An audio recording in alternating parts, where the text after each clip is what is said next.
어머님, 결혼했으면 독립된 가정이잖아요. 이만 아들 좀 놓아주세요. 놓아달라니? 넌 내가 왜 그렇게 매정하냐? 자식이 부모를 외면해야 네 속이 풀리겠냐? 부모 외면하는 남자가 마누라한테 잘할 거라고 생각하니? 내 아들 인성 바르게 키워준 걸 고맙게 생각하지는 못할 망정. 어떻게 부모 자식 사이를 갈라나? 맘 곱게 써라. 같이 오지는 못할 망정. 남편 혼자 보내면서 놓아주라 마라 해.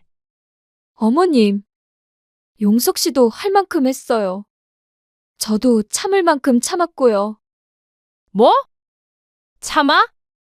어머님 몸 안 좋으셔서 저 산부인과도 혼자 다녔고요. 결혼하고 내내 일주일에 절반은 밥 혼자 먹었어요. 남편 얼굴도 까먹을 지경이에요. 너라면 친정엄마가 아픈데 안 들여다볼래? 저라면 가정을 내팽개치지는 않아요. 제발 자식이 부모 보고 싶을 때 보러 갈 수 있게 해주세요. 그렇게 시도 때도 없이 부르시면 자식도 힘들어요. 너 도저히 안 되겠다. 그러니까 네 말은 내가 네 남편 부르는 게 눈꼴실이다는 거잖냐.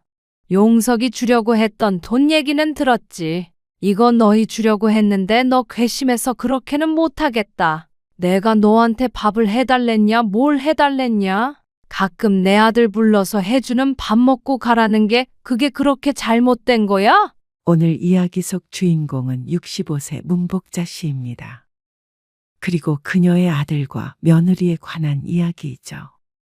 문 씨는 큰아들을 결혼시킴과 동시에 자식을 잃은 기분이었습니다. 남편을 먼저 보내고 슬픔에 빠져 있는 친모를 버리고 며느리의 품으로 가버린 것 같았습니다. 문 씨가 많은 걸 바란 건 아니었습니다. 그저 혼자 된 늙은 엄마를 가끔이라도 찾아와 함께 밥 한 끼 먹는 게 큰아들에게 바라던 전부였습니다.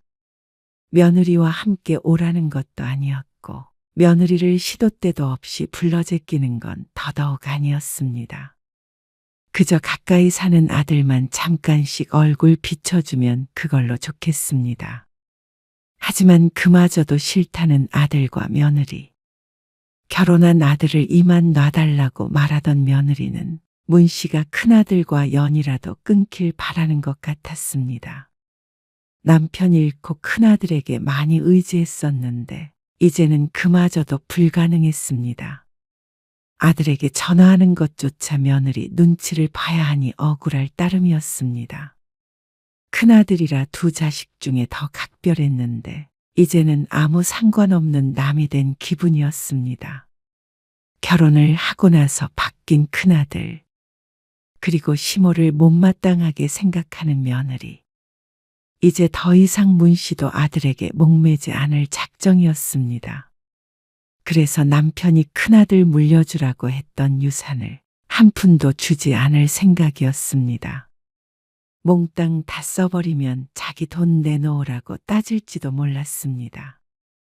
뒤늦게 후회해봐야 소용없겠지만 말이죠. 문 씨는 자식이 둘이 있었습니다. 둘 다 아들이었고 큰 말썽 없이 자기 밥벌이 하면서 살아가고 있었습니다.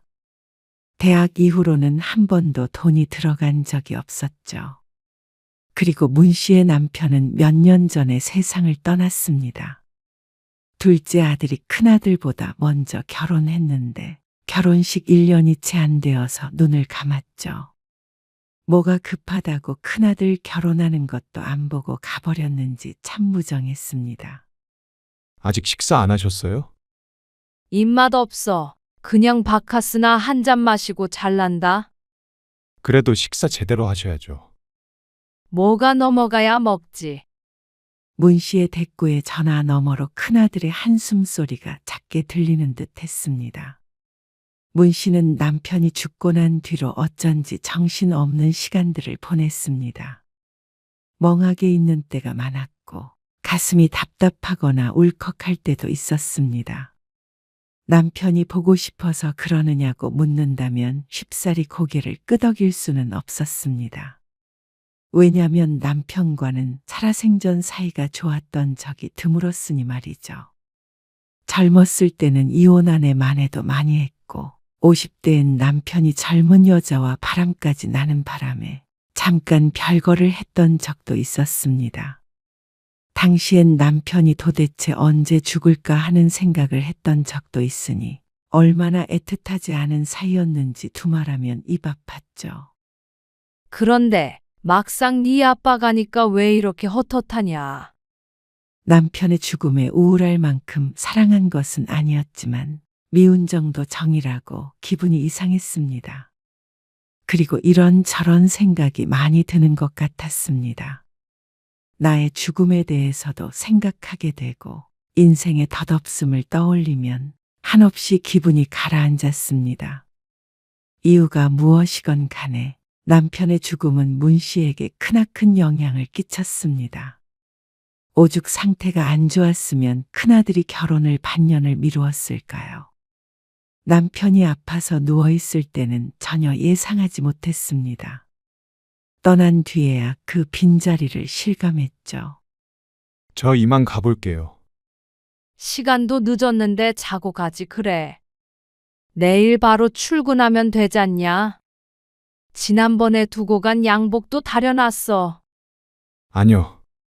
식사만 하러 온 거예요. 약속도 있고요. 저녁 8시. 퇴근 후에 곧장 문 씨의 집으로 와서 함께 저녁을 먹은 아들이 자리에서 일어났습니다. 자고 갈 만도 한데 이 뒤에 갈 데가 있다고 했습니다. 주란이 만나러 가? 네. 지금 기다리고 있어요. 아들의 말에 문 씨는 속으로 한숨을 삼켰습니다.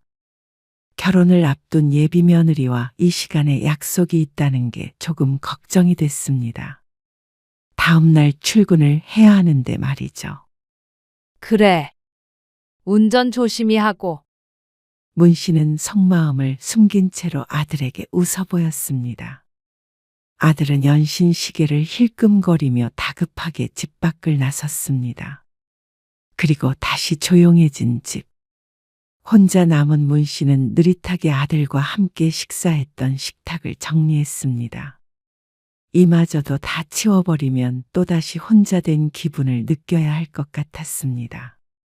문 씨의 큰아들은 대학생 때부터 기숙사에 살았고 졸업해서도 방을 따로 얻어서 살았는데 문 씨의 집과는 20분밖에 떨어지지 않은 곳이었습니다. 작은 아들이 결혼하며 2시간 거리로 이사를 갔기에 문 씨는 큰아들과 상대적으로 자주 보게 되었습니다. 남편이 죽은 뒤로는 큰아들이 문 씨에게 더욱 신경을 쓰기도 했고 말이죠. 큰아들을 결혼을 한 달 앞두고 있었습니다.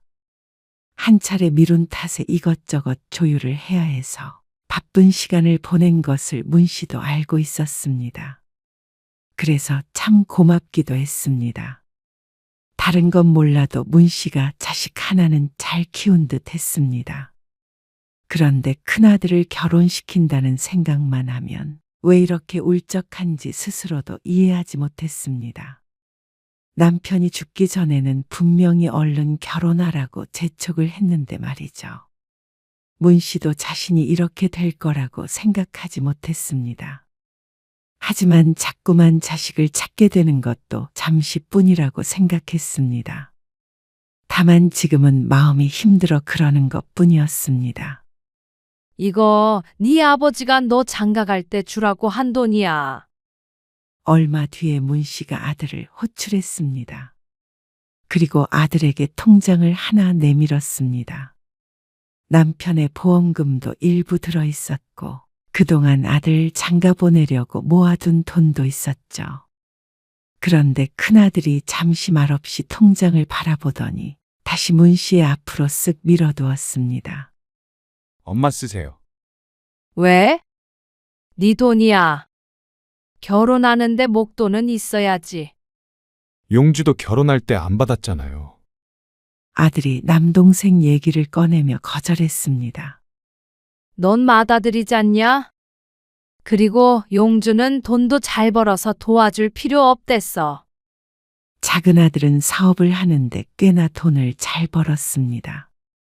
굳이 손 벌릴 필요 없다고 마다하기도 했습니다. 저도 잘 벌어요. 저만 받을 순 없죠. 아빠가 너 주라고 했다니까. 가지고 계세요. 아들이 한사코 거절했습니다. 참 이상했습니다. 다른 자식들은 못 받아서 안달인데 왜 돈을 싫다고 하는지 몰랐습니다. 그래서 문 씨는 보관하고 있다가 나중에 힘들 때 줘야겠다 생각했습니다. 생각해보니 며느리랑 행복하게 살면 좋겠지만 사람 일이라는 게 뜻대로 안 될 때가 있었습니다. 미리 아들에게 주느니 자신이 가지고 있는 편이 만일의 경우를 대비해서 더 나을 것 같았죠. 그리고 한 달 뒤에 큰아들은 결혼을 했습니다. 신혼집은 문 씨와 40분 거리였습니다. 하지만 문 씨 집과 아들 집 딱 중간 지점에 아들네 회사가 있어서 보고 싶으면 언제든지 볼 수가 있었습니다. 용서가, 오늘 회사 끝나고 잠깐 집에 들렀다가, 무슨 일 있으세요? 아니, 저녁밥 같이 먹으려고 그랬지. 너 좋아하는 게장 사왔거든. 아, 오늘은 좀 곤란해요. 왜? 회사 늦게 끝나니? 아니요. 오늘 퇴근하고 주란이랑 어디 좀 가기로 해서요. 어디? 그냥 밖에요. 아, 데이트해? 아, 네. 아들의 대답에 문 씨가 잠시 말을 멈췄습니다. 그러고는 작은 목소리로 대꾸했습니다. 그래, 알았다. 혼자 먹어야지 뭐. 친구분이라도 불러서 같이 드시죠. 친구? 다 영감 밥 차려줘야지 나랑 저녁을 먹니? 우울하게 중얼거리는 문 씨의 말에 아들은 대답이 없었습니다. 아니야. 신경 쓰지 말어. 그냥 오늘따라 혼자 밥 먹기가 싫어서 전화해봤어. 네 아빠도 생각나고. 아무튼간 데이트 잘하고 다음에 통화하자. 문 씨의 입에서는 신락 같은 한숨 한 줄기가 흘러나왔습니다. 아들이 그 소리를 들었는지 안 들었는지 모르지만 이내 아들이 말했습니다. 아니에요. 갈게요. 온다고. 네. 퇴근하고 갈게요. 주란이 만난다며? 같이 오게. 아니요. 저만 갈게요. 그럴래? 알았어. 시간 맞춰서 밥 준비해 놓을게. 문 씨는 들뜬 목소리로 대답을 하고 전화를 끊었습니다. 아들 좋아하는 반찬 한두 가지 더 만들어 놓자 싶어서 냉장고를 여는데 문 씨도 모르게 콧노래가 흘러나왔습니다. 7시가 좀 안 되었을 때 아들이 문 씨의 집으로 퇴근을 했습니다. 아이고, 고생했다. 많이 배고프지? 뭘 이렇게 많이 준비하셨어요? 간단하게 먹으면 되는데. 너 온다길래 오랜만에 했지. 너 없으면 나도 김치 한 가지만 놓고 밥 먹지. 김치만요. 그래. 아이고, 어서 앉아. 문 씨는 큰아들이 밥 먹는 모습을 보기만 해도 절로 배가 부른 기분이었습니다. 오랜만에 두런두런 얘기를 나누면서 먹으니 밥맛이 좋기도 했고 말이죠. 그게 맛있어? 집에 갈 때 좀 싸줘. 넉넉하게 했는데. 유독 아들이 잘 먹는 반찬이 있었습니다. 그런데 아들은 고개를 저었습니다. 아니요. 집에서 밥 잘 안 먹어요. 그 말에 문 씨의 눈이 커졌습니다. 이게 무슨 말인가 싶었습니다. 집에서 밥을 안 먹는다니? 아침, 저녁은 해 먹을 거 아니야. 아니요. 아침은 원래 안 먹고요. 저녁도 회사나 밖에서 먹거나 집에서 먹어도 간단하게 먹어요. 그럼 집에서 밥을 전혀 안 한다는 거야? 전혀 안 하는 건 아닌데요. 어차피 싸주셔도 다 못 먹을 거예요. 아니, 그래도 밥은 잘 챙겨 먹어야지. 몸 상해. 잘 먹고 있어요. 걱정 마세요. 아들이 걱정 말라고 하긴 했지만 걱정이 안 될 수가 없었습니다. 먹성이 좋은 아들이었는데 왜 이렇게 부실하게 챙겨 먹나 싶었습니다. 저절로 며느리의 얼굴을 떠올리지 않을 수 없었습니다. 괜히 며느리 흉본다고 할까봐 아들 앞에서 말은 더 보태지 않았지만 그래도 며느리가 야속하게 느껴지긴 했습니다. 다른 건 안 바라도 밥만은 잘 챙겨줬으면 했습니다. 물론 쉽사리 그런 얘기를 꺼낼 수 있지도 않았지만 말이죠. 요즘 젊은 애들이 누가 밥을 해 먹어? 아니, 반찬도 내가 다 해준다고 해도 싫다고 그러잖아. 반찬을 뭐하러 해줘? 번거롭기만 하고 다 버리지. 버린다고.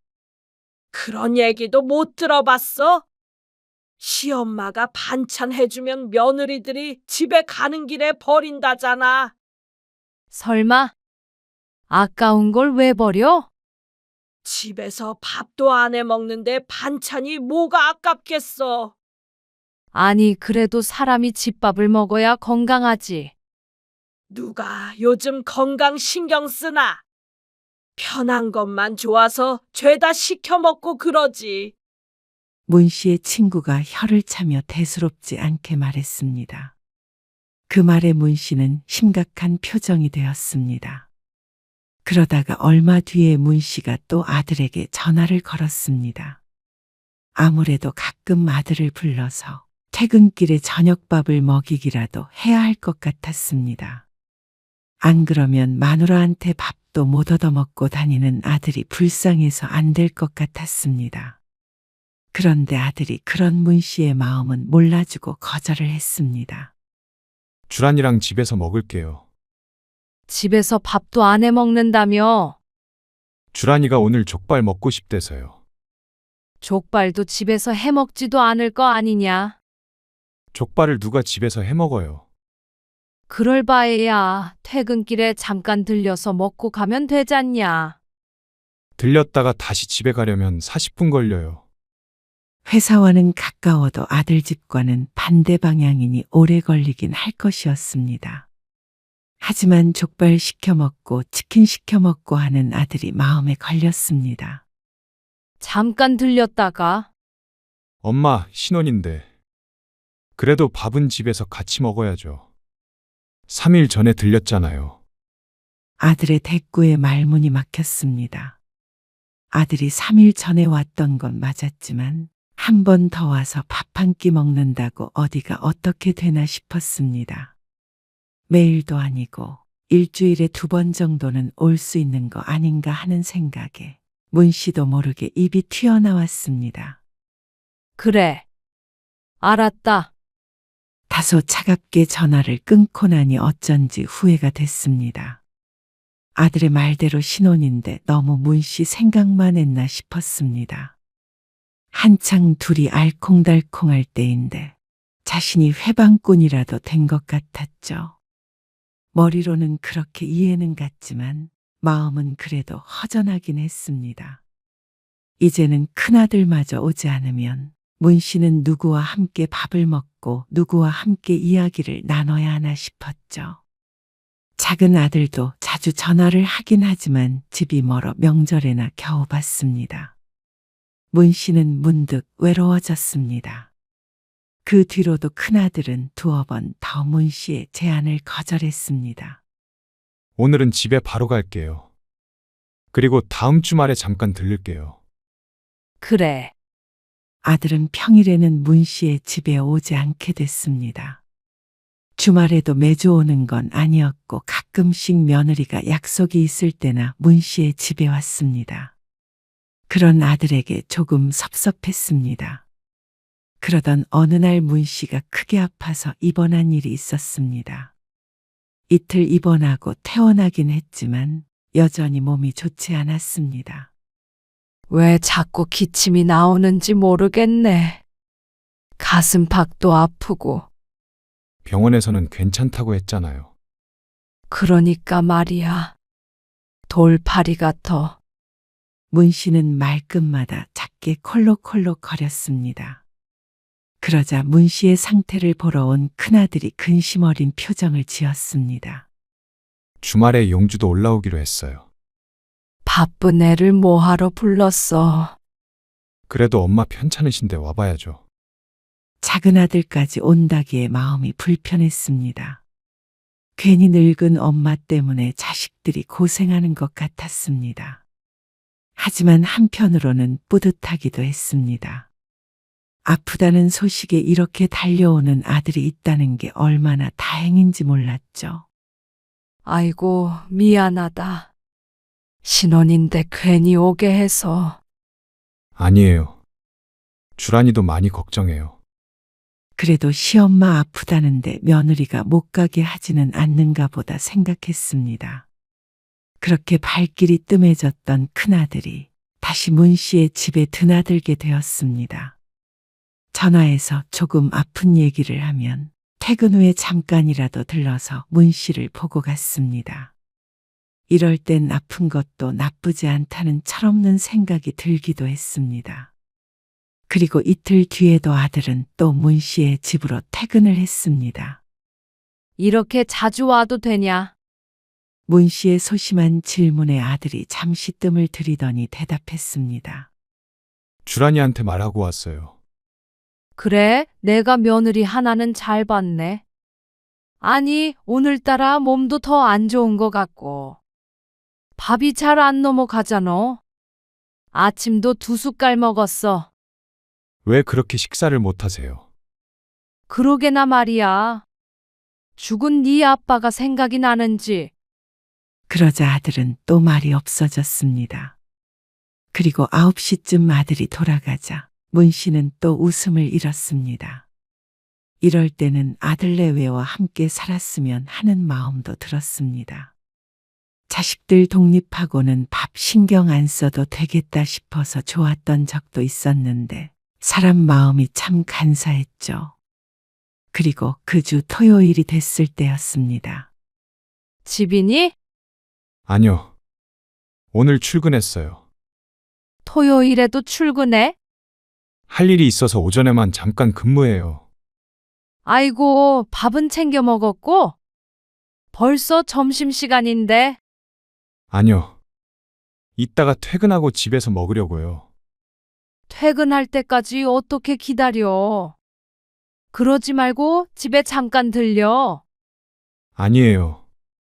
그냥 바로 갈게요. 들려. 밥만 한술 먹고 가. 집에 가도 먹을 거 없잖아. 주란이 있는데요, 뭘. 아이고, 잠깐 오면 되잖아. 나도 점심 거르려고 했는데 마침 잘 됐다.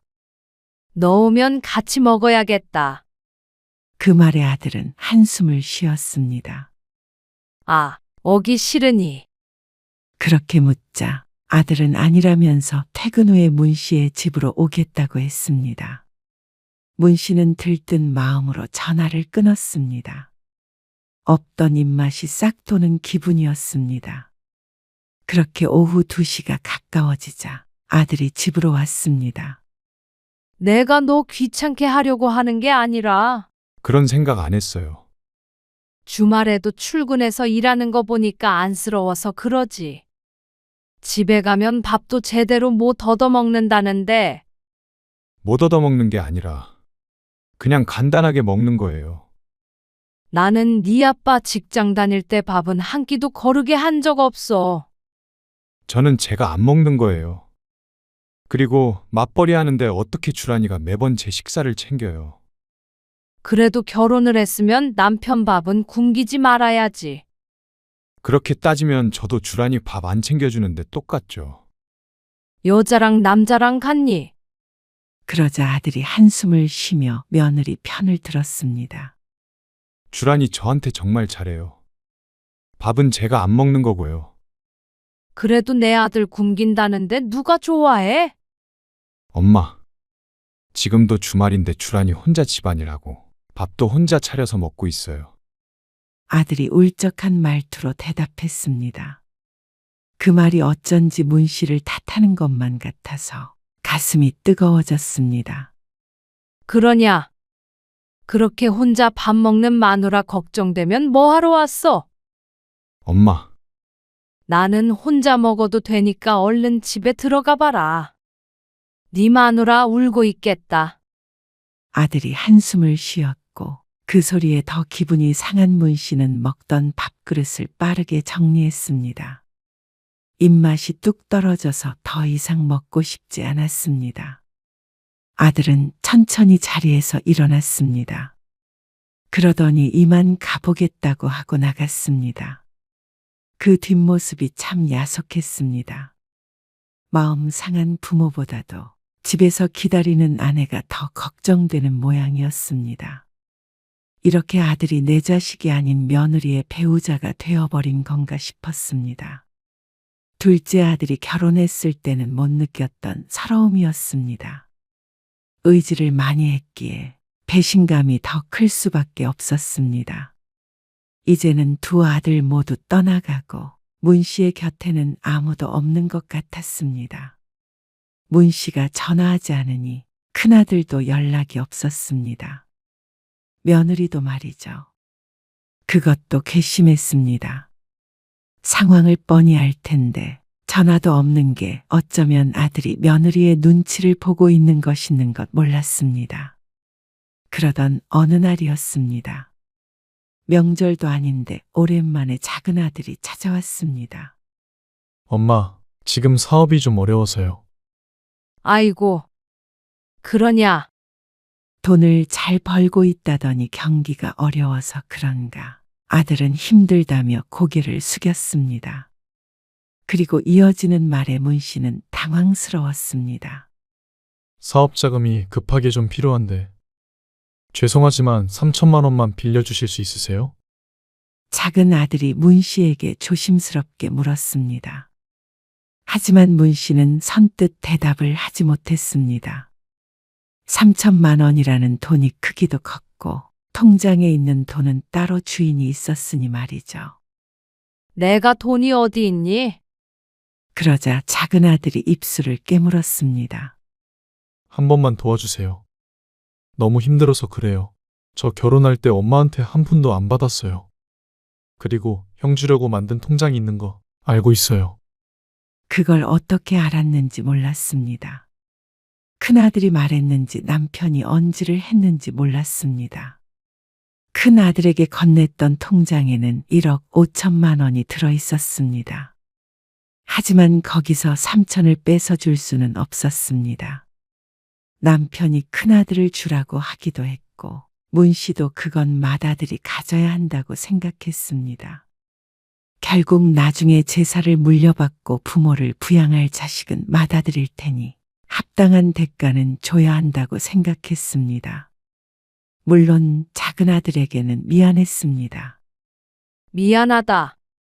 돈이 많았으면 당연히 너도 줬겠지. 근데 그거밖에 없는데 어쩌냐. 나중에 엄마 더 나이 들고 병들면 네 형이나 형수가 고생할 텐데 그건 온전히 형 줘야 하지 않겠니?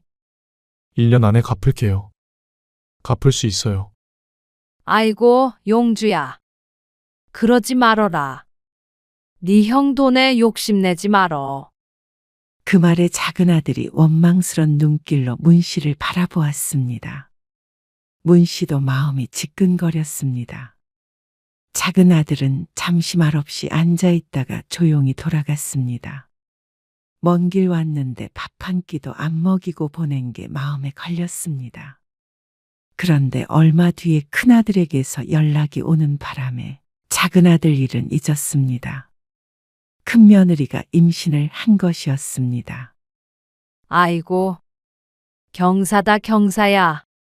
서운하던 마음이 눈 녹듯 사라졌습니다. 부모가 마음을 좀 더 넓게 가져야 하지 않겠나 싶었습니다. 그래서 문 씨는 며느리에게 오랜만에 전화를 했습니다. 주라나, 네가 좀 너그럽게 생각해줘라. 자식밖에 안 남은 늙은이 언제 남편 따라갈지 모르는데 부모 욕심에 아들 얼굴 좀 더 보고 가고 싶어서 그런 거니까. 이해해줘. 그런다고 내가 너보고 오라고 그러진 않잖니. 며느리는 별다른 말 없이 네 하는 대답만 반복했습니다. 어쩐지 성의가 없는 대꾸의 마음이 상할 만도 했지만 그래도 손주가 생긴다는 사실에 기뻐 참아 넘겼습니다. 용서가, 오늘 시간 되냐? 내가 오늘 나갔다가 예쁜 애기 저고리가 있어서 사왔는데 이것도 가지고 가고 밥도 먹고 가. 아, 오늘 결혼 기념일이라서요. 아, 그러냐? 네. 다음에 들를게요. 그래라. 그럼.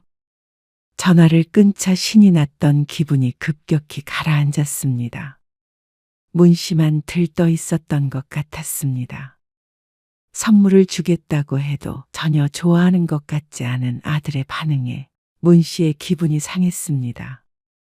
그리고 그날 저녁 혼자 저녁을 먹다가 단단히 체하는 바람에 아들에게 다시 전화를 걸 수밖에 없었습니다. 아들이 구급차를 불렀고 근처 병원으로 급히 왔습니다. 어쩌다가 이러셨어요? 어디서 오는 길인지는 몰라도 무척 말끔한 차림을 한 채로 아들 내외가 같이 왔습니다. 가슴이 답답한 상태로 밥을 먹어서 그런가 모르겠다. 가슴이 왜 답답하셨는데요? 그걸 내가 아냐? 이래서 늙으면 죽어야 되나 보다. 괜히 자식만 고생시키네. 아들이 한숨을 쉬었습니다. 아들은 결혼기념일에 며느리와 근처로 놀러를 갔다가 급히 돌아왔다고 했습니다. 이번에도 아들 내외를 방해했나 보다 싶었습니다. 아이고, 미안하다. 문 씨가 며느리에게 말하자 며느리가 고개를 저었습니다. 아니에요. 어머님 건강이 우선이죠.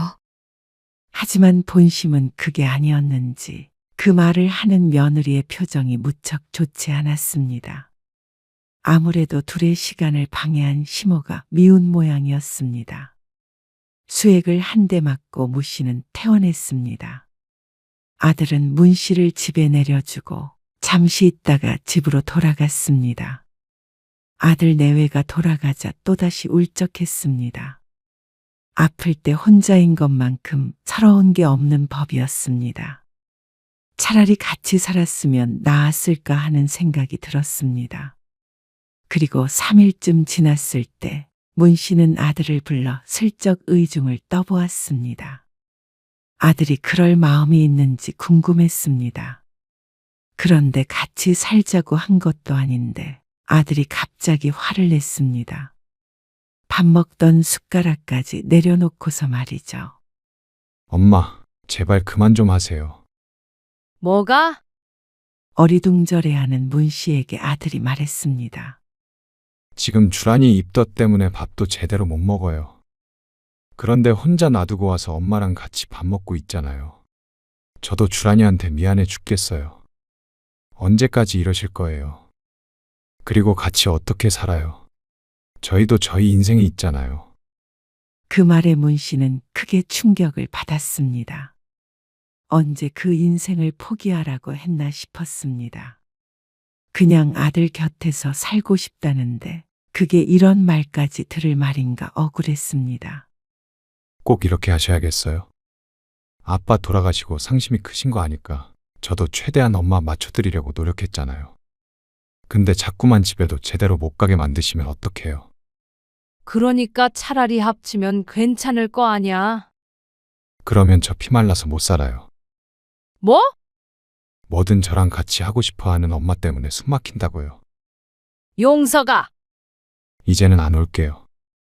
문 씨는 하늘이 무너지는 것 같았습니다. 아들이 돌아가는데 붙잡지도 못했습니다. 그렇게 30분쯤 주저앉아 있었을까. 벼락 같은 생각이 들어 전화기를 들어 며느리에게 전화를 했습니다. 도저히 가만히 있을 수가 없었습니다. 나다! 내가 너한테서 남편을 뺏어가기라도 했냐? 뭘 했냐? 네? 용석이한테 엄마 그만 찾아가라고 그랬냐? 아니요, 그런 적 없어요. 만나면 죽상을 하고 있고 내 아들 밥도 안 차려주고 혼자 된 부모 찾아오는 아들한테 눈치나 주고 말이야. 꼭 그래야만 했냐? 며느리는 잠시 대답이 없었습니다. 그런데 처음에는 아니라고 하던 며느리가 이내 속마음을 쏟아냈습니다. 어머님, 결혼했으면 독립된 가정이잖아요. 이만 아들 좀 놓아주세요. 놓아달라니? 너네가 왜 그렇게 매정하냐? 자식이 부모를 외면해야 네 속이 풀리겠냐? 부모 외면하는 남자가 마누라한테 잘할 거라고 생각하니? 내 아들 인성 바르게 키워준 걸 고맙게 생각하지는 못하고 어떻게 부모 자식 사이를 갈라놔? 맘 곱게 써라. 같이 오지는 못할 망정. 남편 혼자 보내면서 놓아주라 마라 해. 어머님, 용석 씨도 할 만큼 했어요. 저도 참을 만큼 참았고요. 뭐? 참아?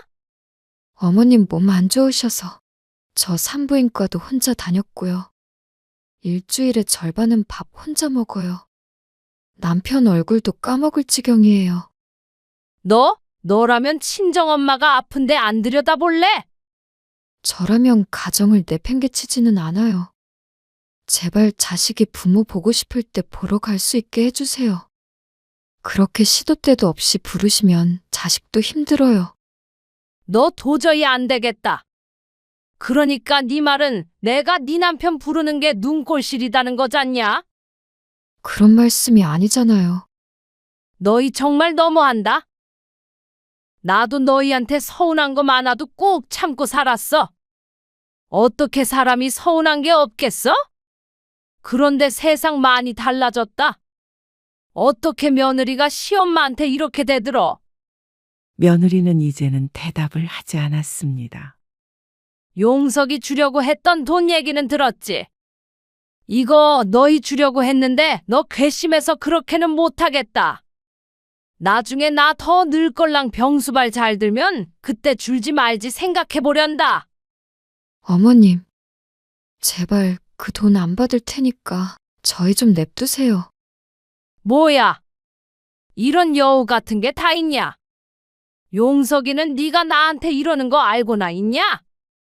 내가 너 시집살이라도 시킨 적이 있어? 내가 너한테 밥을 해달랬냐 뭘 해달랬냐? 가끔 내 아들 불러서 해주는 밥 먹고 가라는 게 그게 그렇게 잘못된 거야? 네. 밥 정도는 저희가 알아서 먹게 해주세요. 어떻게 이렇게 내 아들을 뺏어가냐? 어떻게 이렇게 이간질을 해? 나중에 애 낳고 애 봐달라고나 하지 말어라. 네, 제가 돌볼 테니까 걱정 마세요. 며느리와의 통화는 끝이었지만 문 씨는 뒷목을 잡아야 했습니다. 이런 맹랑한 것이 다 있나 싶었습니다. 그동안 전화도 제대로 안 하고 살갑게 굴지 않아도 그러려니 했습니다. 내 아들만 잘하면 됐지 생각했죠. 그런데 이런 본성을 숨기고 있는 줄은 몰랐습니다. 문 씨는 통장에 있는 돈을 다 써버리자 싶었습니다. 아들에게는 한 푼도 줄 생각이 없어졌습니다. 그래서 그 길로 집 가구도 바꾸고 모임 친구들과 해외여행도 예약해버렸습니다. 순식간에 큰 돈이 사라졌습니다. 그리고 그날 이후로도 돈 쓸 궁리만 하며 지냈습니다. 용주야, 너 돈 필요하다고 그랬지? 3천만 원 빌려주마. 작은 아들에게도 전화를 걸었습니다. 그런데 어쩐지 아들은 그 돈을 마다했습니다. 위기를 넘겨서 이제는 괜찮다며 거절했죠. 아니야. 이거 네 형 안 줄 거야. 주시든 안 주시든 상관없어요. 엄마 돈 안 받아요. 작은 아들은 전화를 차갑게 끊었습니다. 그렇게 끊어진 휴대폰을 보니 어쩐지 기분이 이상했습니다. 돌이켜 생각해 보니 작은 아들이랑 마지막으로 통화했던 게 언제인지 기억이 나지 않았습니다. 문 씨는 다시 작은 아들에게 전화를 걸었습니다. 빌려준다는 말 취소야. 이거 너 줄게. 그냥 써라. 아니요. 필요 없다니까요. 엄마 노후자금으로 쓰세요. 그리고는 다시는 연락할 일이 없다고 했습니다. 그 말을 듣자 정신이 번쩍 들었습니다. 무언가 잘못되고 있는 것 같았죠. 큰아들도 며느리도 그 뒤로 연락도 한 통 없었습니다. 참 괘씸했습니다. 부모가 그렇게 화가 났으면 자식이 먼저 숙여야 하는데 그런 법이 없었습니다. 큰아들은 그런 자식이 아니었는데 며느리 때문이었습니다. 아들이 둘이 있어봐야 아무런 소용이 없다 싶었습니다. 역시 딸을 하나 더 낳자던 그 옛날 남편의 말을 들을 걸 그랬다는 생각도 했습니다. 그리고 시간이 조금 흘러 며느리의 출산일이 다가와갈 때쯤 문 씨가 모시기는 척 아들에게 전화를 걸었습니다. 그래도 손주를 안 보고 살 수는 없었습니다. 그런데 엉뚱한 사람이 전화를 받았습니다. 전화번호가 바뀌었다고 했습니다. 문 씨가 다급하게 며느리에게 전화를 걸었는데 신호음이 가지 않고 뚜뚜거리는 소리만 났습니다. 차단을 한 것인지 뭔지 모르겠지만 아들 내외와는 전혀 연락이 되지 않았습니다. 그래서 자존심 상하는 것도 한 수 접어두고 아들 집으로 찾아가 보았습니다. 문은 굳게 닫혀 열리지 않았습니다. 그 다음 날도 또 그 다음 날도 말이죠. 몇 번 찾아가자 옆집 남자가 나와 말했습니다. 그 집 진작에 이사했어요. 빈집이에요. 뭐라고요? 우리 아들 집인데?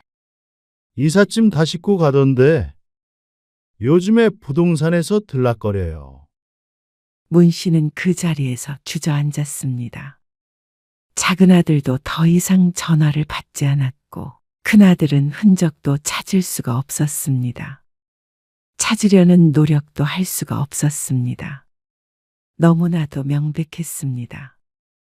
두 자식들에게 버림받았다는 사실 말이죠. 남편 떠나고 자식들마저 내 곁을 떠나나 싶어서 가슴이 미어졌습니다. 내가 뭐 그리 잘못했나 싶었습니다. 부모가 자식과 가끔 만나 밥 한 번 먹자는 게 그게 그렇게 잘못된 일인가 억울했습니다. 이 모든 일이 결혼을 잘못 시켜서 그런 것이 아닐까 생각했습니다. 혼자 남겨진 문 씨는 아들에게 주려던 돈이 조금 남은 통장밖에는 없었습니다. 그마저도 너무 펑펑 써대서 원래 금액에는 턱없이 못 미쳤습니다. 말년에 자식들에게 의지도 못하고 이 돈을 가지고 살아야 하는 건가 생각하니 눈앞이 깜깜했습니다. 하지만 이미 되돌리기엔 늦었고 사과를 할 대상도 연락조차 닿지 않았죠.